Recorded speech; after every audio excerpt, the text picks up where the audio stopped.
Rimborsare chi raggiunge il posto di lavoro usando la bicicletta, lasciando quindi l'auto o la moto in garage, come già accade in Francia e in Belgio. Va nella direzione di ridurre l'inquinamento e decongestionare il traffico la proposta del consigliere comunale del gruppo misto Domenico Ai Losapio, bambini formulata in soprattutto. una delle mozioni Un'altra depositate in mozione è questi legata giorni. a incentivi riconosciuti a chi utilizza la bicicletta per fare il tragitto casa-lavoro sostanzialmente, ovviamente con un regolamento ben preciso. Si tratta di un modello già adottato in altre città e che si avvale sostanzialmente di sensori applicabili alle biciclette, quindi permettono di riconoscere esattamente quale viaggio è stato fatto. Rispetto dell'ambiente è obiettivo anche di un secondo suggerimento che coinvolgerebbe i più piccoli.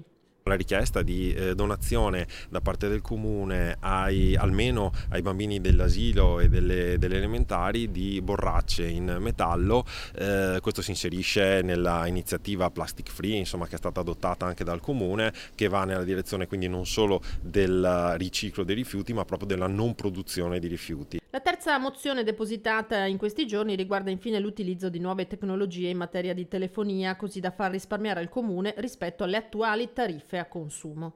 L'auspicio ovviamente è che vengano calendarizzate al più presto e che vengano approvate, perché credo comunque che siano tre questioni che non hanno colore politico. Si tratta semplicemente di iniziative che vanno nel senso dell'educazione.